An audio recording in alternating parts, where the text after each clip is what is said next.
America के advanced B2 stealth bomber 37 घंटों की उड़ान भर के ईरान के न्यूक्लियर फैसिलिटीज के ऊपर मोटे मोटे बंकर बस्टिंग बॉम्ब्स गिरा देती है। धमाका होता है दुनिया की दूसरी तरफ, लेकिन उसके झटके डोनाल्ड ट्रंप, रिपब्लिकन पार्टी और अमेरिका को अब झेलना पड़ रहा है। हमले के 24 घंटे बाद अमेरिकी सरकार जोर जोर से सबको बताने की कोशिश कर रही है कि हमने किया है, हमारे बॉम्ब्स ने काम कर दिया है, दे वर सक्सेसफुल, ईरान के न्यूक्लियर खतरे को हमने टाल दिया है और ये हमारे एक्शन की वजह से वहां सत्ता पलट भी हो सकती है। लेकिन वहीं दूसरी तरफ कुछ और दिखने को मिल रहा है। ईरान तो अभी भी इजराइल पर बम गिरा रहा है, नए नए बड़े बड़े मिसाइल गिरा रहा है। स्ट्रेट ऑफ हॉर्मेज को बंद करने की प्रक्रिया अब शुरू हो चुकी है। ईरान अब शायद और तेजी से न्यूक्लियर बॉम्ब की तरफ बढ़ेगा, एक्सपर्ट्स का मानना है, और यूएसए चाइना से मदद मांग रहा है। देशभक्त के आज के एपिसोड में खुद अमेरिका की मीडिया क्या कह रही है फोर्डो स्ट्राइक के बारे में, बुलजाई हुआ या सिर्फ दिखावा था, ट्रंप की दिक्कतें क्यों बढ़ रही है, उन्हीं का मेगा बेस उन्हें ब्लैक आई क्यों दे रहा है, ईरान का अब अगला कदम क्या होगा, यूएसए से पंगा लेगा या नहीं, और ट्रंप अब सत्ता पलट करने की बात क्यों कर रहे हैं ईरान में, यह तो सिलेबस में नहीं था। नेता टाइप आधा काम मत करो, सब्सक्राइब के साथ साथ बेल आइकॉन भी दबाओ। ऑपरेशन मिडनाइट हैमर के तहत अमेरिका ने 125 से ज्यादा एयरक्राफ्ट इस्तेमाल किए ईरान पर हमला करने के लिए। इसमें B2 stealth bomber, 4th and 5th generation fighters, refuelling tankers वगैरह शामिल थे। 75 प्रिसिशन गाइडेड बॉम्ब्स का इस्तेमाल हुआ, जिसमें 14 GBU-57 मैसिव ऑर्डिनेंस पेनिट्रेटर्स का इस्तेमाल हुआ था। याद रखिए, यह नया किस्म का एक बॉम्ब है जिसको पहली बार इस्तेमाल किया गया था। एक GBU 30,000 पाउंड वजन का होता है। साथ ही साथ में tried and tested 24 Tomahawk cruise missiles. निशाने पर थे 3 की ईरानियन न्यूक्लियर साइट्स, फोर्दो, नतांस और इस्फहान, जिसको इजराइल पहले से ही अटैक कर चुका था, क्षति पहुंचा चुका था, लेकिन काम पूरा नहीं हुआ था, उन्हें पूरी तरीके से तबाह नहीं किया गया था। इसीलिए पोपो अमेरिका को बुलाया गया। हमले के बाद प्रेसिडेंट ट्रंप ने कहा कि यह मिलिट्री एक्शन एक स्पेक्टेकुलर सक्सेस रहा है अमेरिका के लिए। लेकिन 24 घंटे के अंदर अंदर अमेरिका की जो मीडिया है वो इस बात से सहमत नहीं है, डोनाल्ड ट्रंप की बातों से सहमत नहीं है। लगता है कि वहां की मीडिया अपने सरकार से अभी भी सवाल पूछ सकती है, सवाल पूछने में सक्षम है, खासकर कि वॉर का फॉग हो तब भी वॉर रिलेटेड सवाल पूछ रही है अपने सरकार से। तो देशभक्त पर हमने सोचा कि आज Russian, Chinese, Iranian, international media क्या कह रहा है अमेरिका के स्ट्राइक के बारे में, उसको इस्तेमाल नहीं करते हैं, डैमेज असेसमेंट करते हैं सिर्फ और सिर्फ अमेरिकन मीडिया क्या कह रही है उस पर, और उसके बाद आते हैं कि ट्रंप की दिक्कतें क्यों बढ़ रही हैं। ईरान का सबसे सिक्योर न्यूक्लियर फैसिलिटी फोर्दो, पहाड़ों के नीचे धंसा हुआ एडवांस सेंट्रीफ्यूजेस और यहां यूरेनियम इनरिचमेंट का काम होता है। सबसे ज्यादा बंकर बस्टिंग बॉम्ब्स यहां अमेरिका ने गिराए। फोर्दो के टनल वेंटिलेशन सिस्टम को टारगेट किया गया, जिससे कि यहां के जो इंटरनल टनल्स हैं उसमें क्षति पहुंचे, ये जो सेंट्रीफ्यूजेस हैं, जो हॉल्स हैं, वो ध्वस्त हो जाएं।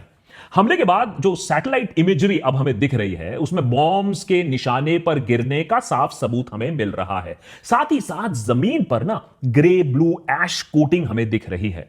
लेकिन इस बात का कोई अभी तक सबूत नहीं आ पाया है कि जो सब सरफेस, जो अंदर दबे हुए टनल्स हैं, जो 200-300 मीटर जो दबे हुए टनल्स हैं, उनका नाश हुआ है या नहीं, क्योंकि फोर्दो को इतना गहरा बनाया गया था यही ऐसे मिसाइल अटैक से बचने के लिए। आईएई का कहना है कि वो इस बात की पुष्टि नहीं कर सकता है कि जमीन के नीचे कितना डैमेज हुआ है या सेंट्रीफ्यूजेस का नाश हुआ है या नहीं।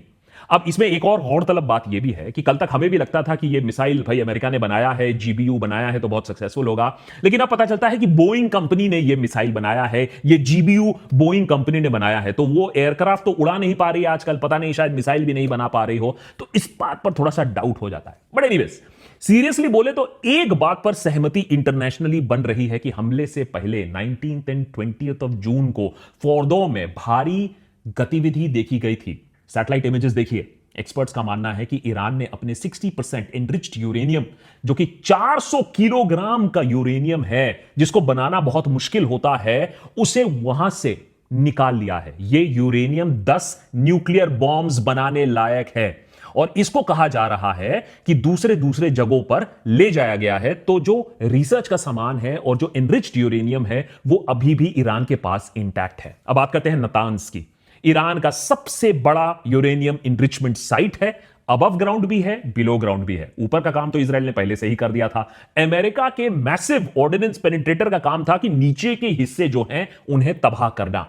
अब मैक्सार द्वारा सप्लाइड सैटेलाइट इमेजेस से यह पता चलता है कि ओरिजिनल कॉम्प्लेक्स को तो क्षति पहुंची है जो अबव ग्राउंड है, लेकिन जो अंडरग्राउंड स्ट्रक्चर्स हैं उन्हें डैमेज तो हुआ है, लेकिन पूरी तरीके से वो खत्म हो गए हैं या नहीं, इस पर डिबेट है। इस्फहान को टोमाहॉक क्रूज मिसाइल से टारगेट किया गया था। इजराइल का कहना है कि इस फैसिलिटी को पूरी तरीके से ध्वस्त कर दिया गया है, लेकिन उतना फोर्टिफाइड स्ट्रक्चर भी ये नहीं था, तो इसका नाश करना उतना आसान नहीं था। लेकिन यहां भी कोई रेडिएशन लीक की खबर नहीं आई है।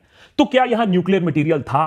क्या वो एनरिच्ड यूरेनियम को टारगेट किया गया है या नहीं, इस पर अभी भी एक डिबेट है। अब ईरान जो स्ट्रैटेजी अपने बैलिस्टिक मिसाइल्स के साथ अपना रहा था, शायद वही स्ट्रैटेजी अपने न्यूक्लियर इक्विपमेंट, हार्डवेयर और रिसर्च और यूरेनियम के साथ भी अपनाया है।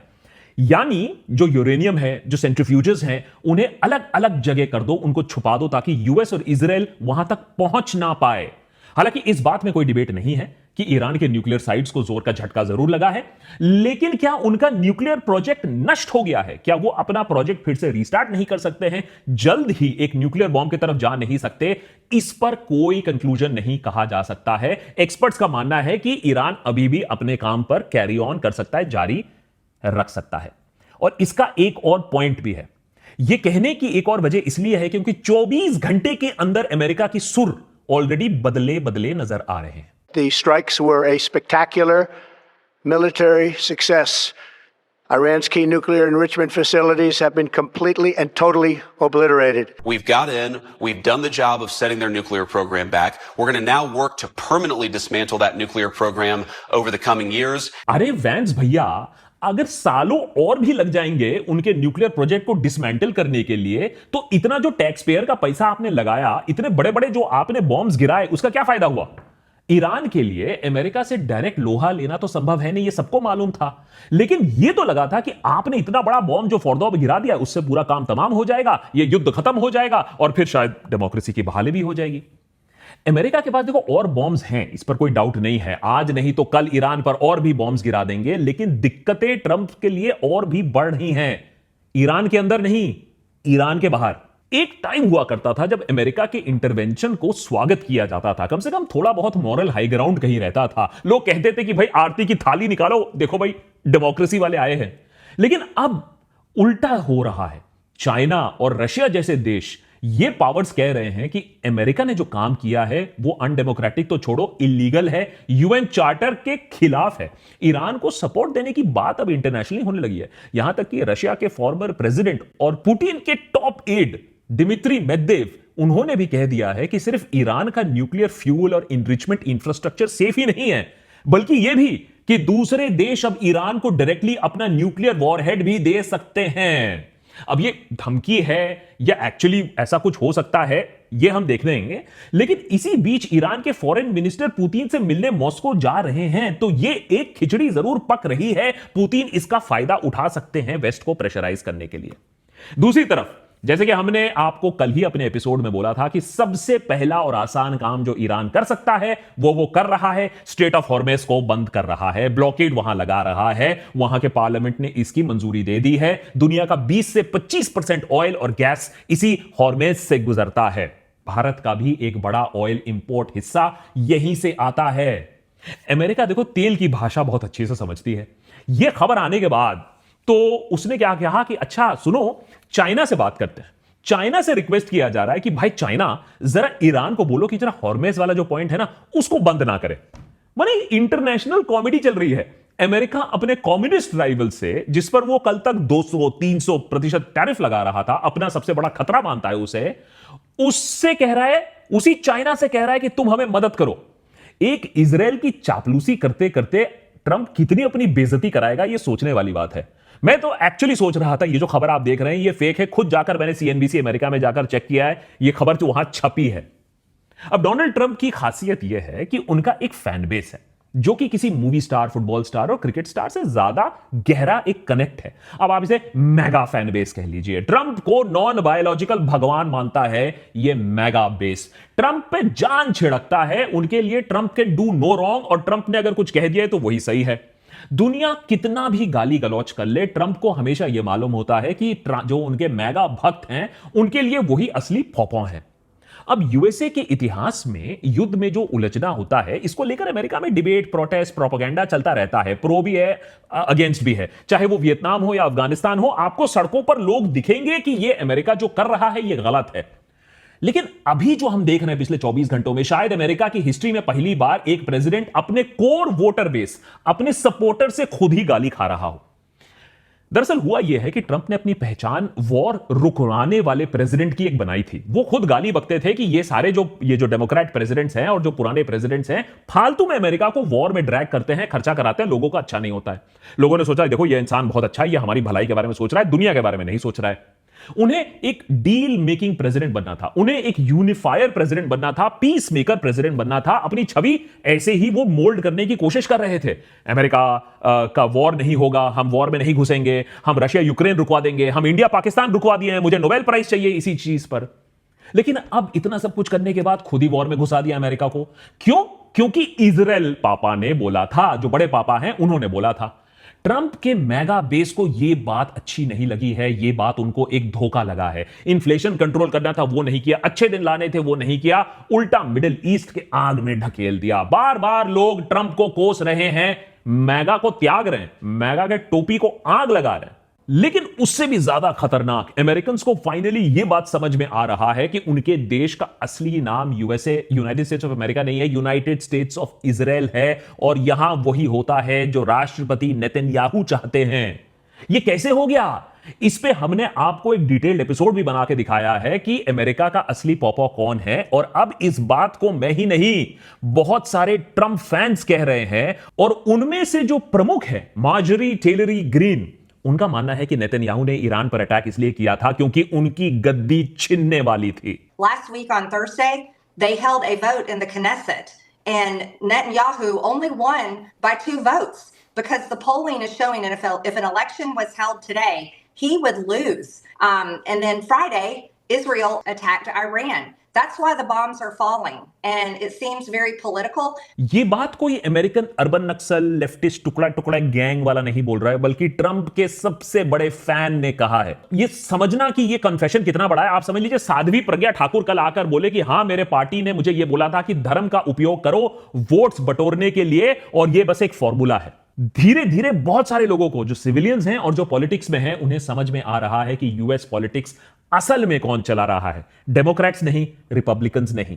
AIPAC is very persuasive. For instance, the Israeli lobby in Congress, if you look at my colleagues' feeds now, they all look the same. They're all tweeting the same message that we've got to support Israel and we've got to do this.